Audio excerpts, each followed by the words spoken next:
வணக்கம். மற்றுமொரு உலகவல நிகழ்ச்சியினூடாக இணைந்திருக்கின்றோம்.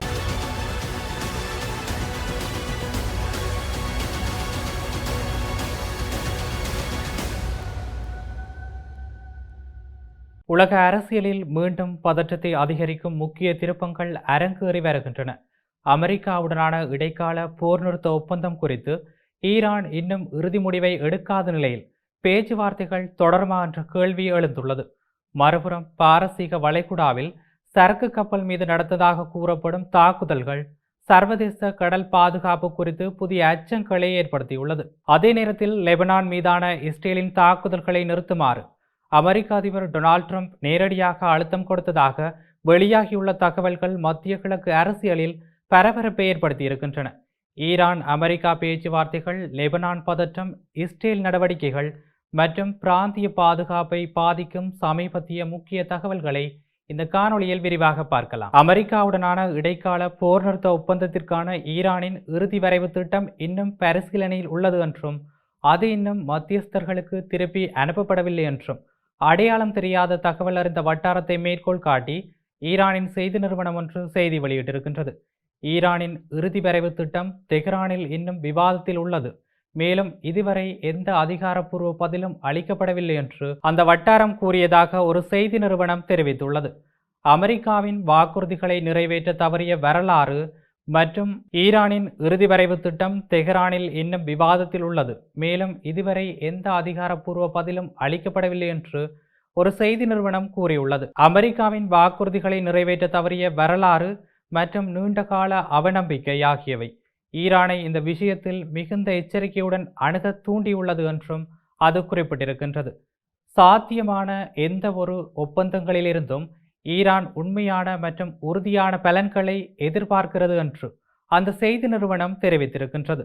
லெபனானில் இஸ்ரேலிய தாக்குதல்கள் தொடர்பாக அமெரிக்காவுடனான பேச்சுவார்த்தைகளை ஈரான் நிறுத்தி வைத்துள்ளதாக அரசுடன் தொடர்புடைய ஒரு செய்தி நிறுவனம் தெரிவித்த ஒரு நாள் கழித்து இது வந்துள்ளது. பின்னர் அமெரிக்க அதிபர் டொனால்ட் ட்ரம்ப் பேச்சுவார்த்தைகள் வேகமாக தொடர்வதாக கூறினார். பேச்சுவார்த்தைகள் குறித்து அறிந்த ஒரு பிராந்திய வட்டாரம் பேச்சுவார்த்தைகள் மீண்டும் சரியான பாதையில் வந்துவிட்டதாக திங்கட்கிழமை இரவு ஒரு ஊடகத்திற்கு தெரிவித்திருந்தது. இதேவேளை ஈரானிய தாக்குதல் என கூறப்படும் சம்பவத்தை தொடர்ந்து ஒரு சரக்கு கப்பலின் பக்கவாட்டில் ஒரு பெரிய ஓட்டை இருப்பது ஒரு அரசு ஊடக காணொளியில் காணப்பட்டுள்ளது. அரசுடன் தொடர்புடைய செய்தி நிறுவனம் வெளியிட்ட அந்த காணொளியில் MSC முத்திரையிடப்பட்ட ஒரு கப்பலின் வலது பக்கத்தில் நீர்மட்ட அளவில் ஒரு ஓட்டை இருப்பது காட்டப்பட்டுள்ளது.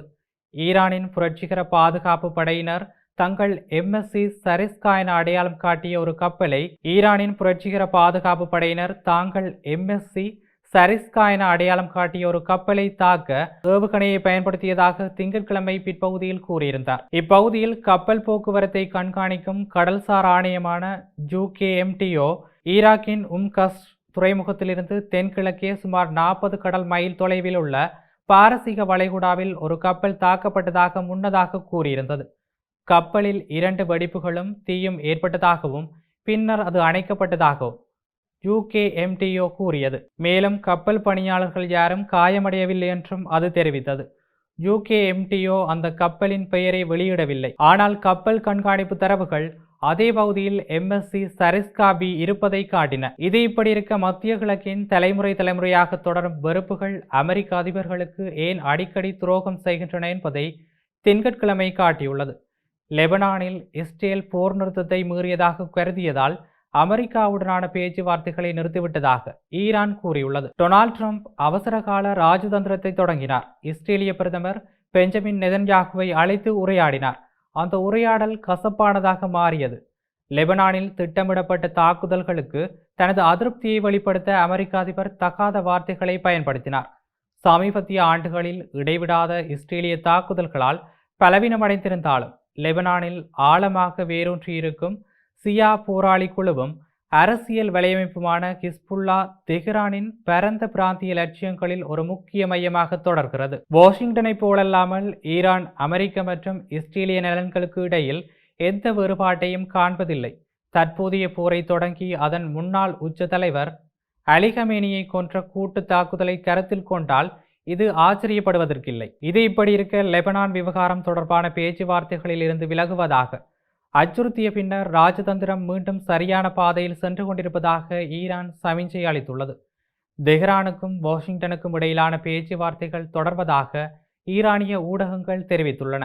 ஆனால் லெபனான் மீதான இஸ்ரேலின் தாக்குதல்கள் தொடர்ந்தால் பதற்றம் அதிகரிக்கும் என்று அந்நாட்டின் உயர்மட்ட பேச்சுவார்த்தையாளர் எச்சரித்திருக்கின்றார். செவ்வாயன்று ஒரு செய்தி நிறுவனம் அமெரிக்காவுடனான இடைக்கால போர் நிறுத்த ஒப்பந்தத்திற்கான ஈரானின் இறுதி வரைவு முன்மொழிவு இன்னும் விவாதத்தில் உள்ளது என்று செய்தி வெளியிட்டது. லெபனான் மீதான இஸ்ரேலின் தொடர்ச்சியான தாக்குதல்களால் பேச்சுவார்த்தைகள் இடைநிறுத்தப்பட்டதாக அரசுடன் தொடர்புடைய செய்தி நிறுவனம் திங்களன்று செய்தி வெளியிட்டிருந்த நிலையில் பேச்சுவார்த்தைகள் மீண்டும் சரியான பாதையில் வந்துள்ளதை இது குறிக்கிறது. ஆனால் செவ்வாயன்று ஒரு தளத்தில் பதிவிட்ட ஒரு பதிவில் லெபனான் மீதான இஸ்ரேலின் தாக்குதல்கள் தொடர்ந்தால் ராஜதந்திரத்தை கடந்து இஸ்ரேலை ஈரான் எதிர்கொள்ளும் என்று ஈரானின் உயர்மட்ட பேச்சுவார்த்தையாளர் முகமது ஃபாகர் கலீஃபா குறிப்பிட்டிருந்தார். ஹெஸ்புல்லாவின் கூட்டாளியான லெபனான் நாடாளுமன்ற சபாநாயகர் நவி ஃபெரியுடனான உரையாடலில் கலீஃபா கூறினார், லெபனானில் சியோனிச ஆட்சியின் குற்றங்கள் தொடர்ந்தால் நாங்கள் பேச்சுவார்த்தைகளின் போக்கை நிறுத்துவது மட்டுமல்லாமல் அவர்களை எதிர்த்தும் நிற்போம் என்பதை நான் வலியுறுத்தினேன் என்றும் ஈரான் மற்றும் லெபனான் மக்களின் சகோதரத்துவம் நீடூடி வாழ்க என்றும் அவர் கூறியிருந்தார். இதேவேளை லெபனானில் இராணுவ நடவடிக்கைகளை தொடங்குவதற்கான திட்டங்களை குறைக்குமாறு இஸ்ரேலிய தலைவரை அமெரிக்க அதிபர் டொனால்ட் ட்ரம்ப் வலியுறுத்தியதால் பிரதமர் பெஞ்சமின் நெதன்யாகுவுடன் திங்களன்று அவர் நடத்திய தொலைபேசி உரையாடல் மிகவும் சூடுபிடித்தது என்று அந்த உரையாடல் குறித்து அறிந்த இருவர் தெரிவிக்கின்றனர். ஈரானுடன் ஒரு பூர்வாங்க ஒப்பந்தத்தை ஏற்படுத்த அவர் மேற்கொண்ட முயற்சிகளை தகர்க்க அச்சுறுத்திய திட்டமிட்ட தாக்குதல் மீதான தனது அதிருப்தியை வெளிப்படுத்திய ட்ரம்ப் சில சமயங்களில் தகாத வார்த்தைகளை பயன்படுத்தினார். ஒரு கட்டத்தில் கடந்த காலத்தில் தான் அவருக்கு எவ்வாறு ஆதரவளித்தேன் என்பதை அதிபர் நெதன்யாகு நினைவூட்டியதோடு லெபனான் மீது குண்டு வீசுவது இஸ்ரேலை மேலும் தனிமைப்படுத்தக்கூடும் என்றும் எச்சரித்ததாக அந்த வட்டாரங்கள் தெரிவித்திருக்கின்றன. இதேவேளை ஒரு வெளிநாட்டு ஊடகம் வெளியிட்ட இந்த உரையாடலின் கசப்பான தொனி குறித்து வெள்ளை மாளிகை கருத்து தெரிவிக்கவில்லை. நெதன்யாகுவுடன் பேசிய பிறகு ட்ரம்ப் ட்ரூத் சோஷியல் தளத்தில் அது ஒரு பயனுள்ள உரையாடல் என்று எழுதியிருந்தார். மேலும் இஸ்ரேலும் ஹிஸ்புல்லாவும் ஒருவரையொருவர் தாக்குவதை நிறுத்திக் கொள்ளும் என்றும் அவர் கூறியிருந்தார். இஸ்ரேலிய படைகள் பெய்ட்ரூட் மீது படையெடுக்காது என்றும் அவர் தெரிவித்தார்.